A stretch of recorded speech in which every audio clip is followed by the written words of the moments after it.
Hello guys, अस्सलाम वालेकुम and welcome to our English speaking series. हमने टेंसेस की शुरुआत कर ली है। उसमें हमने 4 टेंसेस पढ़ लिए हैं: present simple tense, past simple tense, future simple tense, उसके बाद प्रेजेंट कंटिन्यूस टेंस। अभी हम आएंगे पास्ट कंटिन्यूस टेंस पे। ठीक है, तो पास्ट में हम देखते हैं कि हमें क्या पास्ट में देखना होगा। So let's see. So okay, let's have start past continuous tense. Okay, what is past continuous tense? First of all आप डेफिनेशन देख लें। Past continuous tense shows that some action remained continued in the past. Past continuous tense हमें वो बताता है कि कोई भी एक्शन जो हम पास्ट में करके आए हों। ठीक है, first form of verb is used with addition of ing. ठीक है, वर्ब की फर्स्ट फॉर्म के साथ हम इंग लगाएंगे। जैसे मैं कोई चीज देख रहा हूँ, वॉच, उसके बाद इंग लगाएंगे, वॉचिंग हो गया। ठीक है, इसके जो हेल्पिंग वर्ब होंगे वो वाज और वर होंगे। And there are helping verbs. Okay, हमने जैसे देख लिया वाज और वर इसके हेल्पिंग वर्ब हो गए। Was use with singulars and were use with Plurals. Was जो होगा वो सिंगुलर, जो आपने पीछे वाज हमारा सिंगुलर्स के साथ यूज होगा, और जो हमारा वर्ब होगा वो प्लूरल्स के साथ होगा। Like we, you, they and other are plural nouns. ठीक है, जैसे आप देख सकते हैं वी, यू, दे, ये सारा कुछ हो गया प्लूरल नाउन। इसका सेंटेंस स्ट्रक्चर आपको बताएंगे। इसका अफर्मेटिव सेंटेंस क्या है? ठीक है, firstly first form of verb is use in addition with ing. ठीक है, हमारा जो सेंटेंस में मैंने बोला कि वर्ब की लास्ट में इंग यूज होगा फॉर्म में। आप एग्जांपल देख लें, फिर आपको इसका जो बताएंगे। आप देखें, फॉर्मेशन देख लें। फॉर्मेशन में आप सबसे पहले सब्जेक्ट लगाओगे, सब्जेक्ट के बाद हेल्पिंग वर्ब।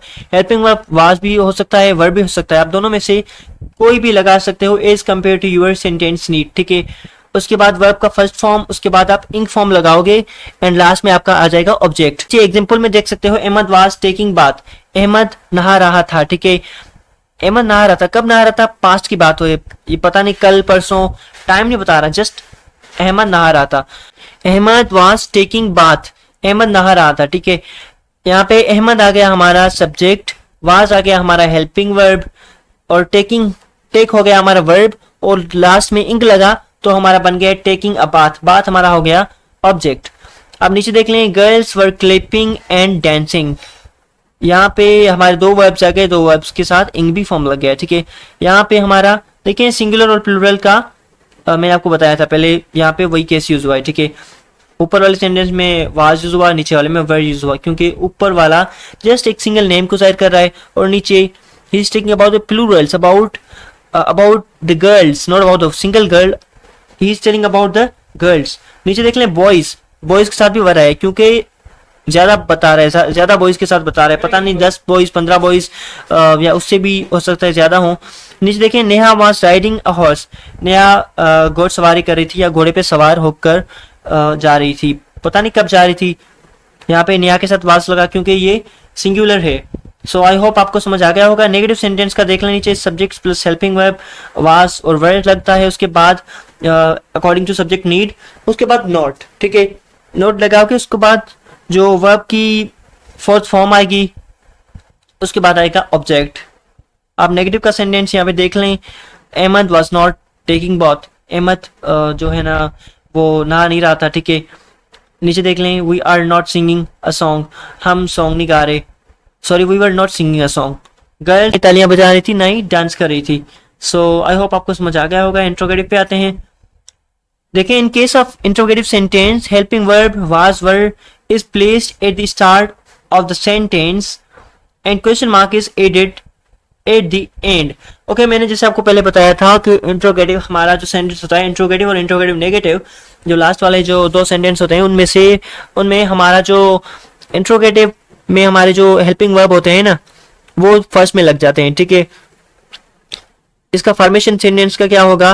हेल्पिंग वर्ब लगेगा, उसके बाद वाज वर हेल्पिंग वर्ब लगेगा फर्स्ट ऑफ ऑल, उसके बाद हमारा सब्जेक्ट आ जाएगा, उसके बाद फर्स्ट फॉर्म ऑफ वर्ब के साथ इंग लगा देंगे, और लास्ट में हमारा ऑब्जेक्ट आ जाएगा। ठीक है, आप नीचे एग्जांपल में देख लें, she was arguing with the teacher, वो टीचर के साथ बहस कर रही थी। ठीक है, वाज इट ट्रेनिंग, क्या बरसात हो रही थी। Were you singing a song, क्या तुम सॉन्ग गा रहे थे। Was I walking on the bridge, क्या मैं ब्रिज पे चल रहा था। और इंट्रोगेटिव नेगेटिव में ये होता है कि आप हेल्पिंग वर्ब लगाओगे, उसके बाद वाज और वर्ड लगाओगे, उसके बाद सब्जेक्ट, उसके बाद लगाओगे नॉट।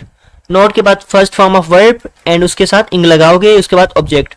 जैसे आपको मैं इसी सेंटेंस में बना के दिखाता हूँ या बताता हूँ, was she not arguing with the teacher, क्या ये टीचर से बहस नहीं कर रही थी। लाइकवाइज आप सेंटेंस बना सकते हो। प्रैक्टिस करें, जितनी हो सके प्रैक्टिस करें, practice will makes you perfect. So best of luck and I hope आपको लेक्चर समझ आ गया होगा। आज के लिए इतना ही, हम लौटेंगे हमारे अगले लेक्चर में फ्यूचर कंटिन्यूअस टेंस के साथ। सो तब तक के लिए अपना ख्याल रखिएगा। अल्लाह हाफिज़, गुड बाय।